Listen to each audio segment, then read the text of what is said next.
Well and good. सो आज हम अपने सिलेबस की सीरीज़ को कंटिन्यू करने वाले हैं। लास्ट वीडियो के अंदर हमने पॉलिटिकल साइंस का सिलेबस डिस्कस किया था फॉर द सेशन 2024-25।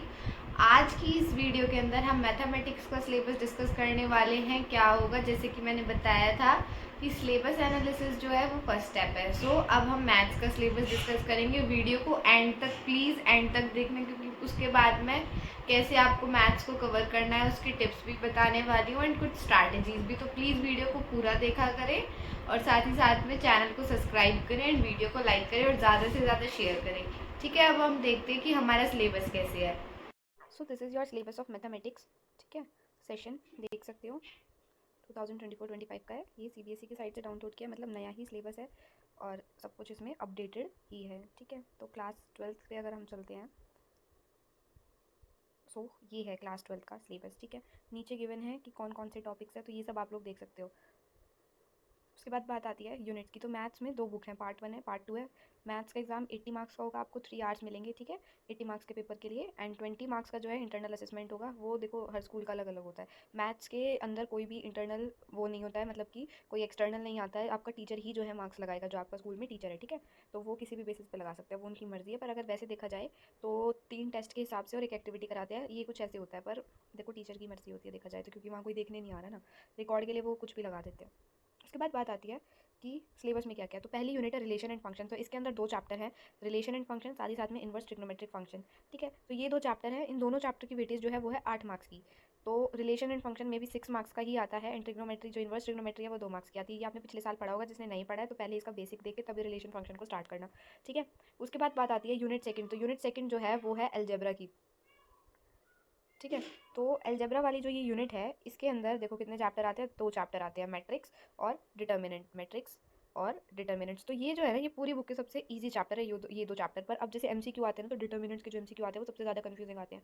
तो इन दोनों की एनसीईआरटी होने के बाद मैं बता रही हूँ कि आप अगर साथ साथ प्रैक्टिस करके इनको 2 बार भी कर लोगे ना, तो ये दोनों ही चैप्टर आप लोगों को बहुत ज़्यादा ईजी लगने वाले हैं। इसके बाद ना इनके ज़्यादा से ज़्यादा एमसीक्यू प्रैक्टिस करो, इनकी ट्रिक्स हैं इसमें, ये है। वरना ये चैप्टर की अगर एनसीईआरटी देखोगे तो बहुत ज़्यादा ईजी है। इन 2 चैप्टर के लिए ज़्यादा से ज़्यादा क्वेश्चन लगाने हैं आप लोगों को। ठीक है, बात समझ में आ रही है।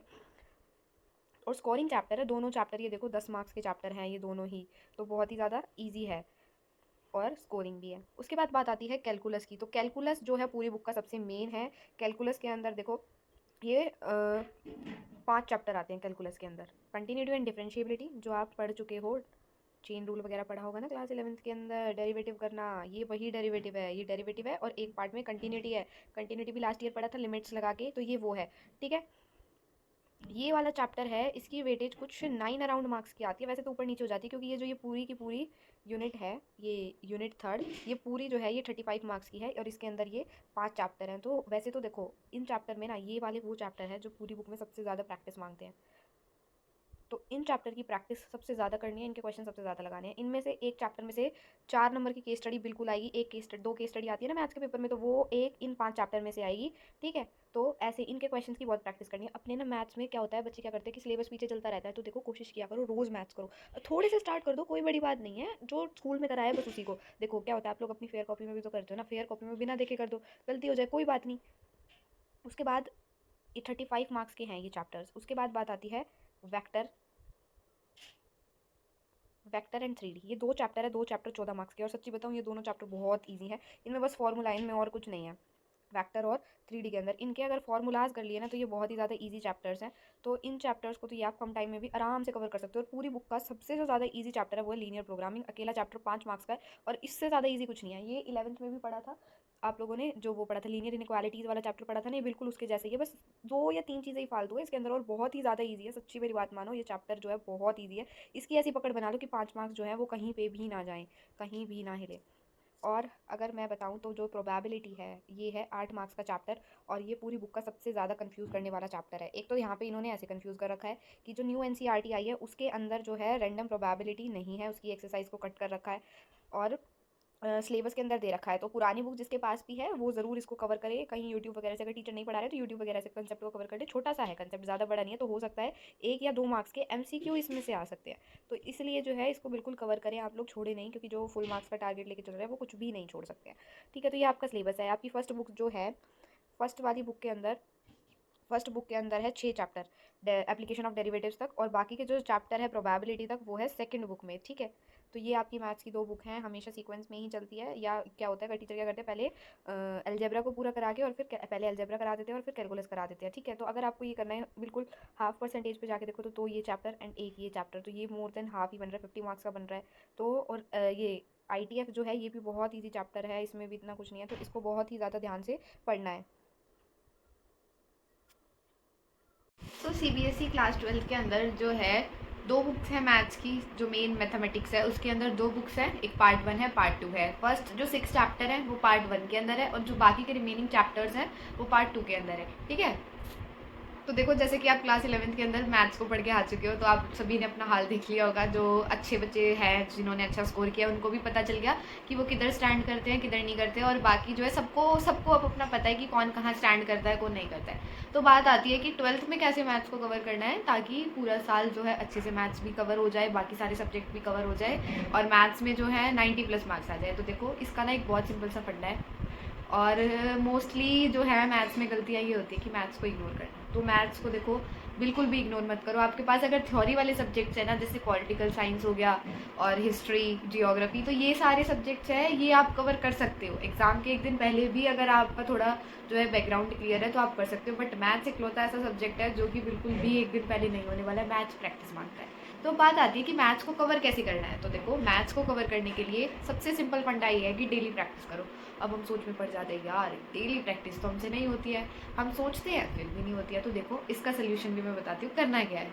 तो देखो जो अभी इस वीडियो को देख रहे हैं ना वो प्लीज़ इसको अभी से फॉलो करना स्टार्ट कर दो, क्योंकि जो मैथमेटिक्स है वो एक बहुत मेन सब्जेक्ट है और ये एक ऐसा सब्जेक्ट है ना कि अगर आ गया तो परसेंटेज को बहुत अच्छा बना देगा, और जो नहीं किया ना तो सबसे ज़्यादा परसेंटेज मैथ्स ही गिराएगा। ये बात तुम लिखवा के ले लो चाहे आज, ठीक है।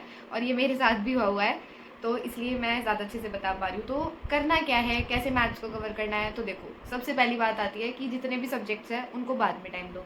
स्कूल में टाइम मिल रहा है क्योंकि जो बच्चे ना 90+ मार्क्स 95+ का स्कोर लेके चलते हैं वो उनको जहाँ कहीं भी थोड़ा बहुत भी टाइम मिलता है वो उस टाइम को भी यूटिलाइज करते हैं अपने को। तो वहाँ पे देखो स्टार्टिंग के चैप्टर्स ईजी है, डिफिकल्टी आती है बाद में। लगता है कि NCERT बहुत ईजी है, पर कुछ क्वेश्चन ऐसे होते हैं जिनको टैकल करने की एक अपनी ही अलग ट्रिक होती है, वो सिर्फ उसी ट्रिक से सॉल्व होते हैं। तो देखो NCERT को कम से कम 2 बार कवर कर दो, ऐसे मत करो प्लीज़ बिल्कुल भी कि मैथ्स को बाद में कर लेंगे बाद में कर लेंगे। तुम अपने थ्योरी वाले सब्जेक्ट को थोड़ा सा कम टाइम देके मैथ्स को ज़्यादा टाइम दो।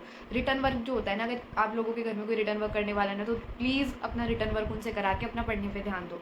जो पढ़ने वाले हैं, टाइम पास वाले बच्चों के लिए नहीं बता रही मैं, ठीक है। जिनको एक्चुअली में पढ़ना है ये सब उनके लिए ही है, उनको समझ नहीं आ रहा है कि हमें कैसे करना है कैसे कवर नहीं करना है, तो ये सब मैं उनके लिए बता रही हूँ कि आप लोगों को क्या करना चाहिए। तो रिटर्न वर्क करा लो किसी और से, ठीक है, अगर हो सकता है।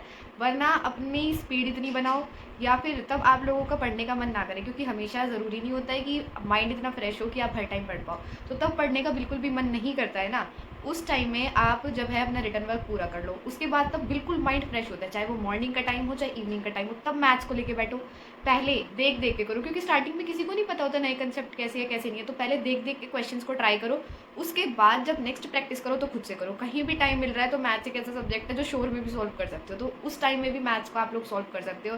कोई फ्री पीरियड है कुछ भी है तो अपने सिलेबस को टीचर के साथ साथ चलाओ। ये मत करो बिल्कुल भी बैकलॉग मत बनाओ मैथ्स का, ये मैं बार बार यही बात बोलूँगी कि मैथ्स का बैकलॉग आप लोगों को बिल्कुल भी नहीं बनाना है। सो अब बात आती है कि मैथ्स को कैसे कवर करना है, क्या हमें करना चाहिए स्टार्टिंग से। अगर हम मैथ्स पढ़ रहे हैं तो देखो एक अलग से रजिस्टर लगा लो सबसे पहली बात। उसके बाद जो है अपना सॉल्व करना स्टार्ट करो। एक लगाओ जिसमें तुम देख देख के कर रहे हो, और एक लगाओ जिसमें तुम बिना देखे कर रहे हो। जो देख के करने वाले सोल्यूशंस का रजिस्टर है ना वो लास्ट तक काम आएगा, कभी भी क्वेश्चंस की नीड पड़ेगी वो रजिस्टर हमेशा ही काम आएगा। तब भी क्वेश्चन देखने पड़ेंगे, बार बार गूगल पे नहीं जाना पड़ेगा, टाइम भी सेव होगा, अच्छे से प्रैक्टिस कर पाओगे। दूसरा रजिस्टर जो लगेगा वो लगेगा जिसको तुम सेकंड टाइम कर रहे हो या थर्ड टाइम कर रहे हो, उसमें बिल्कुल अपने रफ तरीके से कर सकते हो। बट ये मैं सजेस्ट करूँगी कि स्कूल के रजिस्टर के अलावा एक रजिस्टर ऐसे कि जहाँ पे आपने देख के सोल्यूशंस को खुद अपने आप से सॉल्व किया है, बिल्कुल सीक्वेंस वाइज हो या जैसे आपको समझ आता है, वहीं पे आप अपने कंसेप्ट्स को भी लिख सकते हो, ताकि एक ऐसी नोटबुक हो जाए जिसमें मैथ्स की सारी NCERT आपकी एक साथ कवर हो जाए, ठीक है। एक ऐसा करना बहुत ज़रूरी है अगर आपको लास्ट के लिए टाइम सेव करना है, ताकि आप प्रैक्टिस करने बैठो कुछ नहीं समझ में आ रहा है तो जस्ट उस कॉपी में ही देख के आप समझ सको। वरना एग्जाम टाइम पे क्या होता है, हम गूगल में बहुत सारे आंसर देखते हैं और हमें समझ नहीं आता, हमें वही आंसर चाहिए होता है जो कि हमने उस टाइम पे सॉल्व किया था और फिर वो मिलता नहीं है, तो ऐसे फिर टेंशन हो जाती है और फिर पढ़ा नहीं जाता। तो ऐसा करने से अच्छा है कि अपना एक ऐसा रजिस्टर लगाओ। दूसरा वाला जो रजिस्टर है वो आपकी सेल्फ प्रैक्टिस के लिए है, आप उसमें जैसे मर्जी प्रैक्टिस करो, वो आपको खुद को पता है आपने कितने क्वेश्चंस लगाए हैं कितने नहीं लगाए हैं, ठीक है। उसके बाद बात ये आती है कि अगर जो स्ट्रैटेजी है वो चल रही है बिल्कुल लास्ट तक के लिए, तो उसके लिए क्या करना है, तो देखो जो क्वेश्चन आपसे एक बारी में सॉल्व हो रहे हैं ना, उन क्वेश्चंस को आप बार बार मत करिए। जो आपके दिमाग में बहुत अच्छे से कि इस टाइप का कुछ भी क्वेश्चन आ जाए मैं हमेशा इसको कर लूँगा, बहुत कुछ ईजी टाइप के एनसीईआरटी में क्वेश्चंस होते हैं। उसके बाद आइए आप सेकंड टाइप पे कि ये क्वेश्चन करने के लिए आपको थोड़ी सी हेल्प लेने की ज़रूरत लग रही है, आपको लगता है कि ये क्वेश्चन में बाद में मुझे शायद थोड़ा देखना पड़ जाए, तब मैं दोबारा प्रैक्टिस करूँ।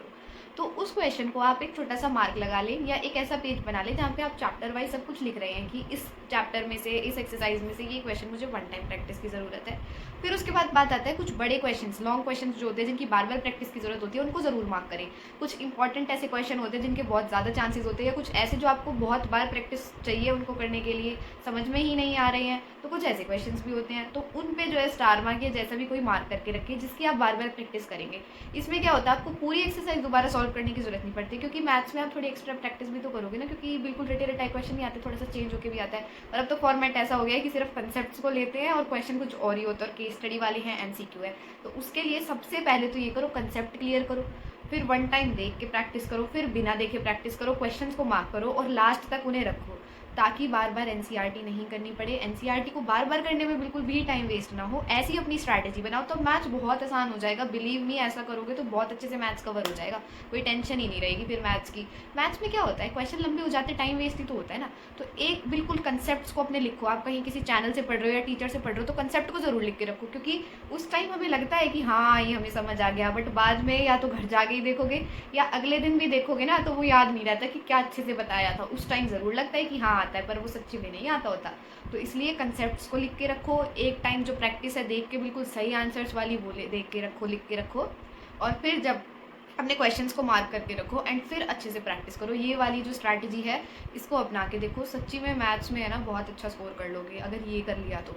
उसके बाद तो नंबर कट ही नहीं सकते। अगर कंसेप्ट आ गया, प्रैक्टिस कर ली, इंपॉर्टेंट क्वेश्चन मार्क है जिनकी बार बार प्रैक्टिस कर ली, फिर बच ही क्या जाता है, फिर तो सब कुछ सिंपल। ठीक है, तो इस स्ट्रैटेजी को ज़रूर फॉलो कर लो। मिलते हैं नेक्स्ट वीडियो में। Okay, bye bye.